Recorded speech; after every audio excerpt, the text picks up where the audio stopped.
Gigising, trabaho, matutulog at gigising. Trabaho, matutulog kung ito ay iisipin. Paulit-ulit lang, para bang wala ng kulay. Palaging ganito, ano ang punto ng iyong buhay? Sa sweldo, babayad, sa sweldo, babayad.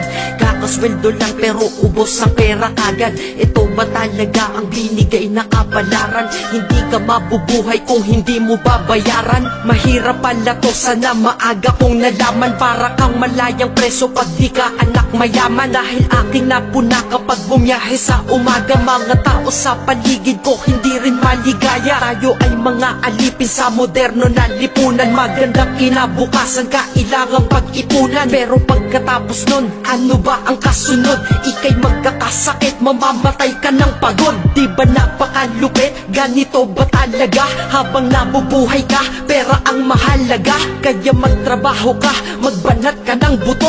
Yan ang salitang maririnig mo sa buong mundo.